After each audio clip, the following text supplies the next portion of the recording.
नमस्ते, जय Shri Ram. This is मैं Anushka Shukla and I welcome again to you all in my YouTube channel.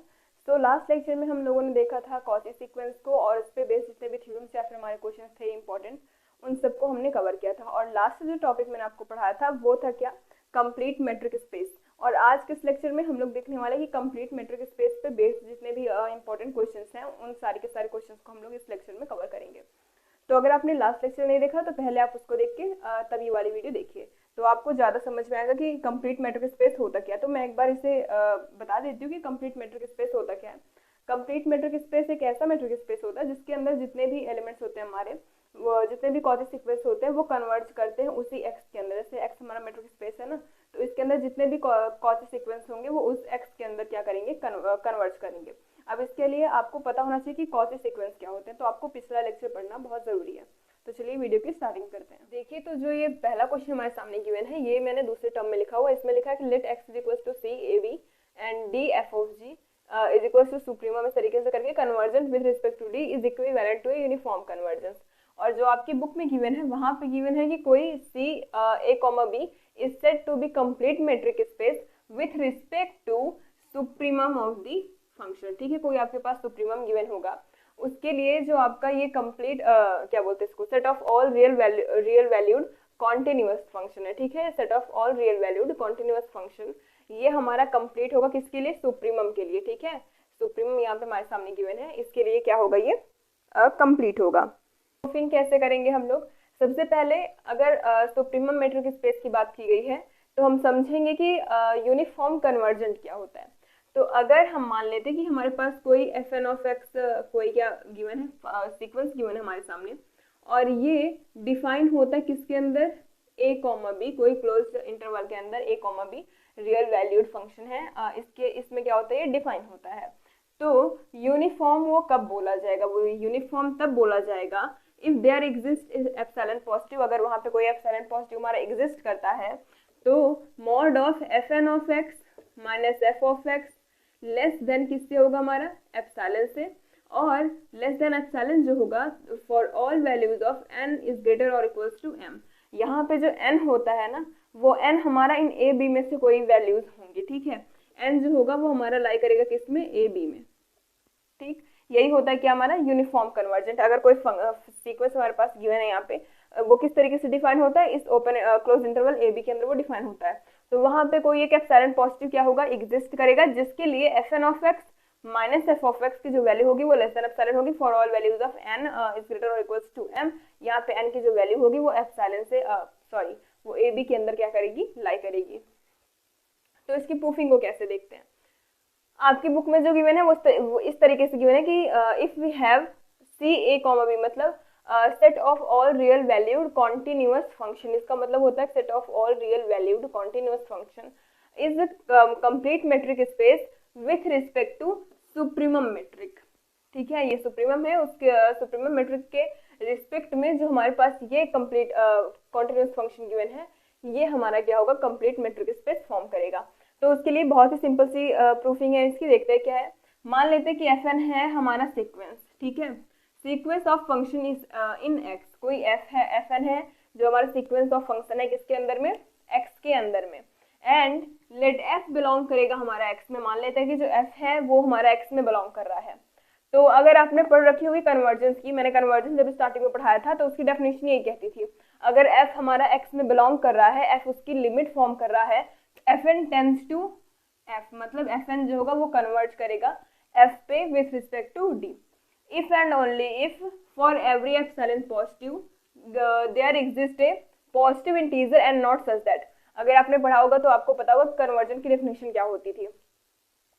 ठीक, तो वहां पे हम क्या करते थे, f n tends to f हुआ विथ रिस्पेक्ट टू डी। ये कब पॉसिबल होगा, जब हमारे पास एक एप्सिलॉन पॉजिटिव के लिए कोई एक पॉजिटिव इंटीजर एग्जिस्ट करता था। यहाँ पे मैंने उस इंटीजर को एन नॉट ले रखा है, वो किस तरीके से है, such that d of f n comma f less than epsilon for all values of n is greater और इक्वल्स टू एन नॉट। ठीक है, उसके बाद ये कन्वर्जन की डेफिनेशन से हो रहा है हमारा। उसके बाद यहाँ पे इसकी वैल्यू हम क्या लेके चले हैं, देखिए एफ एन कॉमा एफ है ना, तो जहाँ पे जी था वहां पे आप एफ लेके चलिए। मैं मान लेती हूँ कि यहाँ पे मैं एफ एन ले रही हूँ, यहाँ पे एफ, तो यहाँ पे एफ एन हो जाएगा, यहाँ पे एफ। बात समझ रहे हैं? तो वही चीज हुआ है कि f n of f n comma f अगर हमने लिया पे डी पे लेस देन एप्सिलॉन है, तो यहाँ पे जो इसकी वैल्यू किसकी इक्वल है, इसकी इक्वल है, तो supremum of x belongs to A B f n of x minus f of x less than epsilon होगा for all values of n is greater और इक्वल टू एन नॉट। उसके बाद ये कब पॉसिबल होगा, ये तभी इक्वल इसके पॉसिबल हो सकता है जब ये वैल्यू जो है हमारी एग्जिस्ट करे। ठीक है, बात समझ रहे हैं? अब ये इसके इक्वल हो गया, हमें ये तो पता है कि मतलब हाँ ये भी लेस देन एप्सिलॉन होगा, लेकिन ये कब होगा, जब इसकी वैल्यू भी लेस देन एप्सिलॉन हो। और ये हमारा किसे रिप्रेजेंट करता है, ये हमारा मैंने आपको बताया था यूनिफॉर्मली कन्वर्जेंट को क्या करता है, रिप्रेजेंट करता है। तो यहाँ से हम क्या बोलेंगे, f n tends to f uniformly convergent होगा।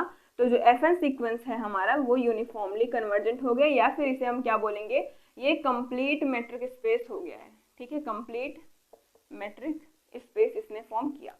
ठीक, तो यहाँ पे सबसे पहले जो मैंने आपको बताया, सबसे पहले क्या करना है आपको कोई एक इसमें सबसे पहले बोला है कि कन्वर्ज दिखाना है, कन्वर्ज है उसके इक्विवेलेंट हमें इसको यूनिफॉर्म कन्वर्जन दिखाना है। ठीक है, तो सबसे पहले अगर कन्वर्जेंट गिवन है तो वहां से कन्वर्जन की डेफिनेशन से अगर हम मान लेते हैं हमारे पास कोई एफएन सीक्वेंस गिवन है, ठीक है, अब उसकी डेफिनेशन लिख रहे हैं यहाँ पे। अगर आप चाहे तो एफएन की जगह पे आप एक्सएन भी लेके लिख सकते हैं, यहाँ पे एक्सएन एक्स भी कर सकते हैं आपकी डेफिनेशन के थ्रू। ठीक है, तो यहाँ पे मैं मान लेती हूँ कि मेरे पास एफ एन गिवन है, एफ एन हमारे पास एक सीक्वेंस है एक्स के अंदर, और लिट एफ बिलोंग्स टू एक्स, मतलब जो ये एफ है ना ये लिमिट है हमारा।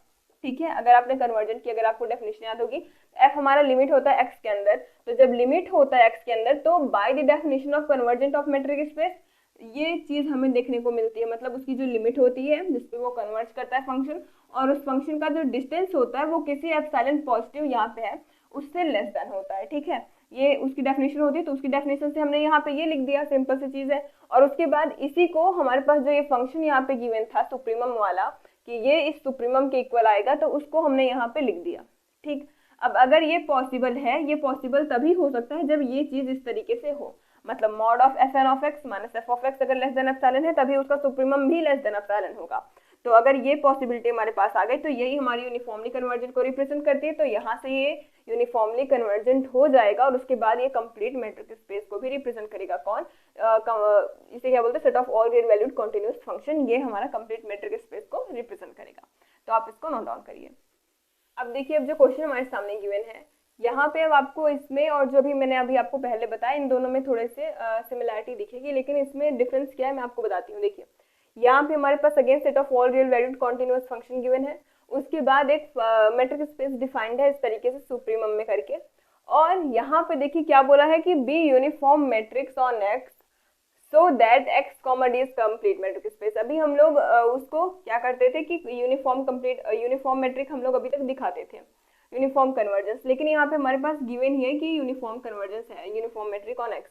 ठीक है, तो इसमें प्रूफिंग इसकी कैसे करेंगे, कंप्लीट मैट्रिक स्पेस बनाने के लिए हमें क्या चाहिए कि अगर कौची सीक्वेंस हो वो पहली बात तो कन्वर्ज करे, कन्वर्ज करने के बाद एक ही पॉइंट, मतलब जितने भी कौची सीक्वेंस होते हैं एक्स के अंदर वो सभी एक्स के अंदर ही कन्वर्ज करें। तो सबसे पहले हम बताएंगे कि ये कन्वर्ज करता है और उसके सभी पॉइंट्स के लिए उसकी वैल्यूज क्या होती है, सेम आती है। ठीक है, तो चलिए देखते हैं। Let f of n b a Cauchy sequence in set of all real valued continuous function in real continuous function. ठीक है, ये आपको पता है कि ये क्या रिप्रेजेंट करता है, set of all real valued continuous function. तो मान लेते हैं कौची सीक्वेंस है एफ एन। ठीक है, अब कौची सीक्वेंस के बाद कन्वर्जेंस प्रूफ करना है, तो यहाँ पे हमें क्या शो करना है, टू शो दैट कन्वर्जेंस। अब क्या करेंगे, by definition of Cauchy, by Cauchy definition. ठीक है, कौची सीक्वेंस की जो डेफिनेशन हम लोगों ने पढ़ रखी है उससे क्या होगा कि अगर कोई एप्सिलॉन पॉजिटिव यहाँ रहता है हमारे पास, तो कोई एक इंटीजर एग्जिस्ट करेगा, there exist a positive integer p। मान लेते हैं कि हमारे पास कोई एक पॉजिटिव इंटीजर p एग्जिस्ट करेगा, सच दैट जो उसका डिस्टेंस होगा, मतलब बिटवीन, अगर उसके बीच का हम कोई दो पॉइंट लेते हैं एफ एन और एफ एम, तो वो लेस देन एप्सिलॉन होगा। ठीक है, for all values of n comma m less than और इक्वल्स टू p। ये एन एम की जो वैल्यू होगी ग्रेटर और इक्वल्स टू p, ये जो हमने पॉजिटिव इंटीजर यहाँ से लिया उससे बड़ा या फिर उसके इक्वल आएगा। ठीक, तो ये डेफिनेशन होती है कौची सीक्वेंस की, हमने पढ़ रखी, उसी को हमने यहाँ पे डिक्टो उतार लिया। उसके बाद अब यहाँ पे मैंने आपको बताया था कि इसी का यूज हमें अगेन करना है यहाँ पे, तो जहाँ पे आपको f दिख रहा है वहाँ पे आपको fn रखना है, जहाँ पे आपको g दिख रहा है वहाँ पे आपको fm रखना है, ठीक। उसके बाद आपको ये यहाँ पे नोट डाउन कर लेना है। तो यहाँ पे मैं करूँगी सुप्रीमम, जहाँ पे fx है वहाँ पे fn of x minus fm of x less than epsilon करूँगी। अब उसके बाद वही चीज़ करेंगे, fn of x minus fm of x less than epsilon हमने यहाँ पे कर दिया। उसके बाद अब ये यूनिफॉर्म कन्वर्जेंट है, तो ये चीज़ तभी पॉसिबल होती है जब ये होगा, मतलब mod of fn of x minus fm of x less than epsilon होगा, ठीक है। ये भी जैसे पिछला वाला जैसे किया था बिल्कुल आपको वैसे ही कर लेना है।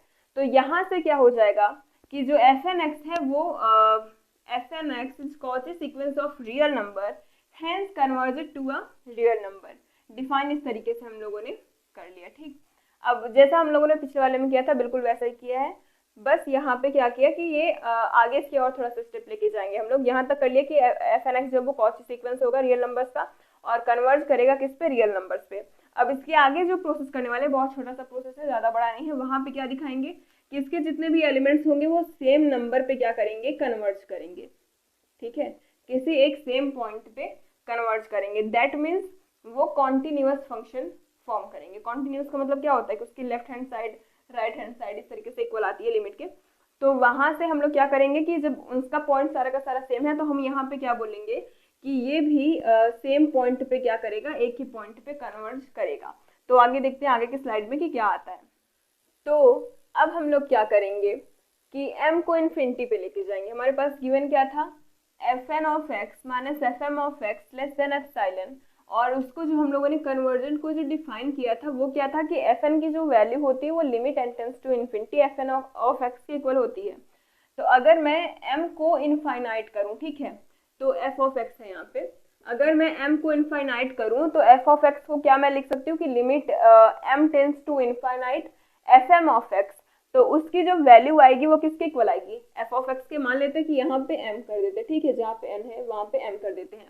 तो m tends to infinite fm of x, इसकी वैल्यू f ऑफ x के इक्वल आएगी, जो हम लोगों ने m को क्या किया, इनफाइनाइट किया। तो यहाँ से f ऑफ x और इसकी जो वैल्यू होगी वो क्या हो जाएगी, f of x minus fn of x minus f of x less than epsilon हो जाएगा फॉर ऑल n की वैल्यू पॉजिटिव या फिर n की वैल्यू ग्रेटर या फिर इक्वल होगी किसके, p के, और x जो मतलब इतना आपको लिखते हुए साथ में चलते जाना है, ठीक। उसके बाद हमें पता है कि ये क्या होता था, ये सुप्रीमम होता था, ठीक है, सुप्रीमम मॉड में करके लिखते थे हम लोग। यहाँ पे x बिलोंग करेगा a, b में, ठीक। यहाँ से हम लोग इसको लिखते थे, अब यहाँ से इसको अगेन लिख सकते हैं हम लोग, ठीक है। जो अगर आपने पिछली वाली स्लाइड देखी होगी तो इसके ऊपर क्या था, इसके ऊपर था supremum x belongs to a, b mod of fn of x minus fm of x, ठीक है, लेस देन एप्सिलॉन। तो उससे हम लोगों ने ये लिखा था। अब क्या इससे ये नहीं लिख सकते, ये भी लिख सकते सुप्रीमम वाला। तो यहाँ से जहाँ पे fm था सिर्फ और सिर्फ आपको वहाँ पे f ऑफ x कर देना, क्योंकि m को हम लोगों ने इनफाइनाइट टेंड करवा दिया है, और यहाँ पे n इज ग्रेटर और इक्वल्स टू p आपने लिख दिया। उसके बाद अब ये किसका किस मैट्रिक्स स्पेस का फॉर्म बन जाएगा, ये बन जाएगा d ऑफ fn f। अभी इसके पहले जो था वो था fn fm, ठीक है, वो हमारा क्या था, कॉची सीक्वेंस का fn fm था। यहाँ पे fn f हो गया कन्वर्जन का, ठीक है। जब ये कन्वर्जेंट का हो गया तो यहाँ से हम क्या बोलेंगे कि fn f जो होगा वो कन्वर्ज करेगा 0 पे, जब हमारा n कन्वर्ज करेगा किस पे, इन्फिनिटी पे, ठीक है। जब हमारा n tends to infinity then d of fn f also tends to 0। अब हमें प्रूफ करना है कि fn जो है वो कॉन्टिन्यूअस है। इसकी बहुत ही सिंपल प्रूफिंग है।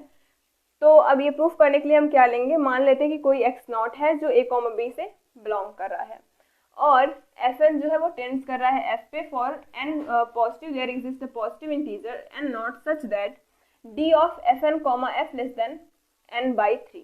ये हम मान के चले कि d of fn f less than n/3।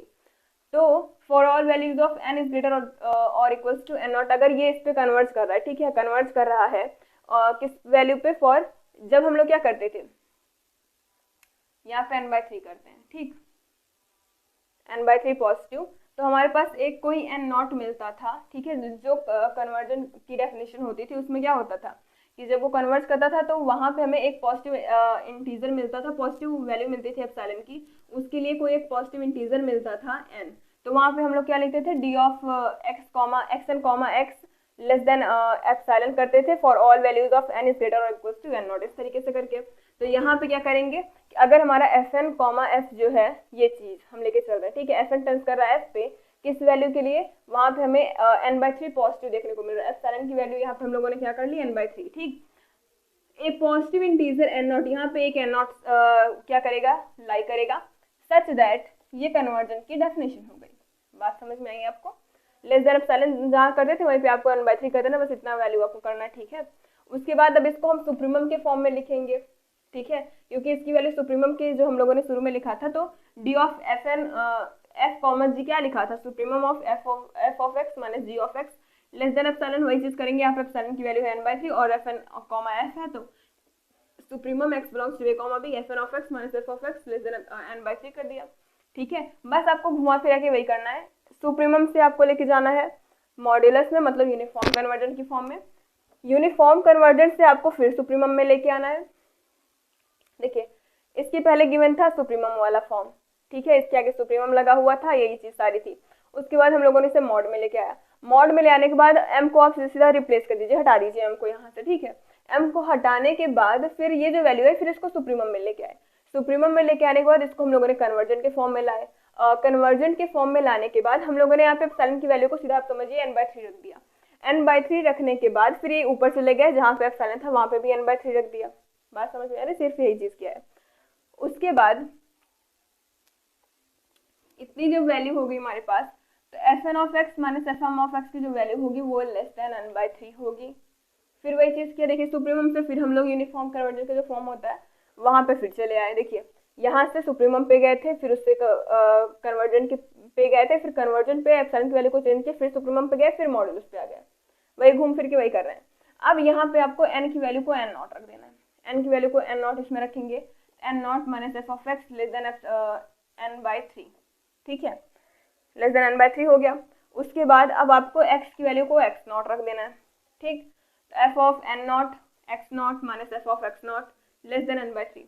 ये फर्स्ट, सेकंड और थर्ड इक्वेशन आपको ध्यान में रखें। थर्ड क्या है कि अगर हमारा एफ ऑफ n0 कॉन्टिन्यूअस है किस पे, x0 पे, और हम क्या पाते हैं, कोई एक पॉजिटिव वैल्यू n/3 पाते हैं, तो वहाँ पे एक डेल्टा एग्जिस्ट करेगा, जिससे F of n0 x minus f of n0 x0 की जो वैल्यू होगी वो लेस देन एप्सिलॉन होगी।